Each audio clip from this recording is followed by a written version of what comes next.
So, Riker, does the president think the meeting he had last night with Muslim leaders was useful? And is there any reaction or comment on a Palestinian American doctor walking out in the middle of that meeting? Okay, so we reported a few days ago that Biden was going to host an iftar party. Is the president hosting an iftar dinner tomorrow?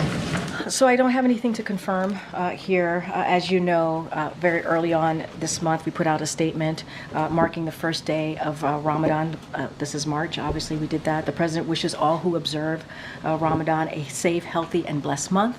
In his statement, he spoke to the appalling resurgence of hate and violence towards Muslim Americans. He also spoke to the need to secure a ceasefire as part of a hostage deal in our efforts to significantly increase humanitarian aid into Gaza. And that's something that you've heard us talk about. You've heard us actually take actions in the past couple of weeks, whether it's the pier, whether it's the plane drop, and working with Israel, obviously, to get increase the humanitarian aid. And so we're going to continue to do that. I don't have anything to share with you at this moment. If he does host an iftar dinner, would you announce that in advance the way you do for Hanukkah gatherings or other I kinds just don't of have gatherings? anything to share on an event, an upcoming event at this time. I just don't have anything to share. But that iftar party, did not go ahead because, the Muslims did not want to be part of it. The American Muslims, to be fair to them, they are not sellout, just like their British counterpart. You saw, a group of British Muslims enjoying a lavish iftar party with Keir Starmer and David Lammy, the two people who have routinely endorsed the genocidal campaign of Israel. And yet these people, had absolutely no issue in enjoying their iftar. So Biden could not go ahead with iftar because the American Muslims, they just refused to take part in that, and rightly so. So then he had a kind of curtailed version of iftar party whereby he invited some Muslims, American Muslim, and the Muslim government officials for a meal at the White House. And that meal happened yesterday.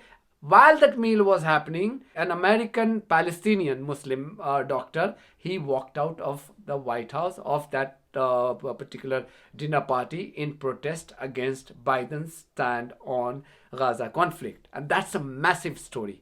And this news was confirmed just moments ago by the White House. I'm going to play the whole the chunk, where the reporter is asking the White House spokesperson about that development and how the White House spokesperson is not denying, therefore confirming that incident happened, but she's saying that I do not want to go into too much details. Massively embarrassing development for Biden. So, Riker, does the president think the meeting he had last night with Muslim leaders was useful? And is there any reaction or comment on a Palestinian American doctor walking out in the middle of that meeting? So let me just say a couple things just at the top about last night and how important it is. As you know, the president and the vice president, they continued their tradition of honoring the Muslim community during Ramadan by hosting a meeting with Muslim community leaders to discuss issues of importance to the community. Let's not forget, this is the sit-down conversation. The meeting was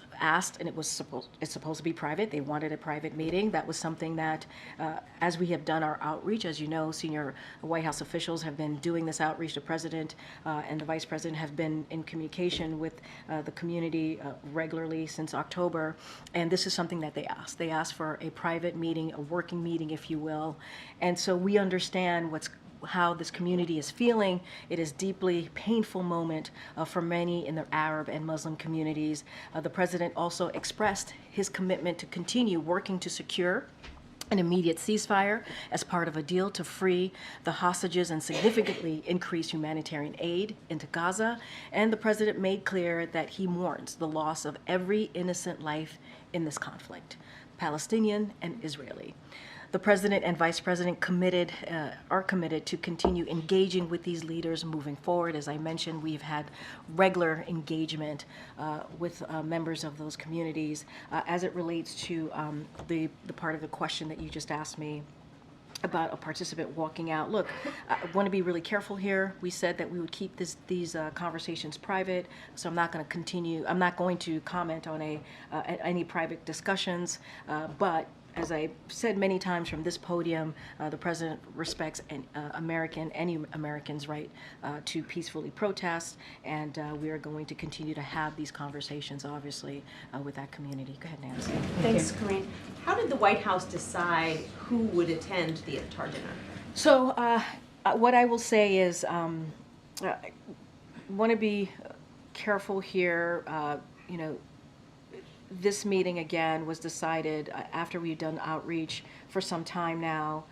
We wanted to make sure that this was a private meeting and that participants had an opportunity to be, to be honest and to be able to share their thoughts and feelings about how, where they are, how they feel about the situation happening, obviously, in the Middle East. I don't have a process to lay out how the list came about, and so I'm don't have anything to lay out in that realm. But as you know, and as I stated a couple of times, we've done outreach for this past several weeks, several months, to the Muslim, to the Arab community, Palestinian community, and heard from them directly. And they spoke, we listened, and we hope that they feel like they had an opportunity to express themselves and had an opportunity in front of the president and the vice president to talk about an incredibly painful time.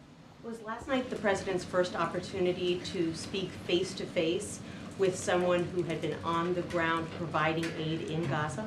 So, look, I can't speak to the different leaders who have been in this meeting. It is a private meeting. We want to make sure that we give folks the opportunity to feel that they have some, that they know that they can speak and just be clear to us and have that and know that it is those conversations are in confidence. So don't want to read out who's been in the meeting or any specifics in that realm. I'm going to let folks who attended want to speak to that, and they can. What I can say is we've had multiple conversations, whether it's senior officials from the White House, whether it's this president. Not all conversations we obviously read out. We try to keep these private conversations in private. I don't have a list of folks of who they are, where they come from, if they've been to Gaza. That is something I want to be super mindful of. To me, what is important is that it sends a message across the world. And I hope, the people in this country, in the UK, particularly the Muslim community, they develop or grow that kind of a spine, that they should say that we have nothing to do with the people who support genocide. Doesn't matter genocide is, whether the genocide is happening in Palestine or in Africa or in Asia, doesn't matter. Killing of innocent human beings or massacring innocent human beings absolutely should not be acceptable. It should not be acceptable. Right now we are talking about Palestine. Tomorrow, God forbid, we may be talking about some other country. So I think this sends a very powerful message, and I hope for all the education and development, if British Muslims, they refuse to learn from their mistakes, they will be condemned in history books. Thank you very much. Thank you very much for watching. If you haven't subscribed to my channel, please do so, because that's one of the many ways that you can support independent journalism. God bless you all.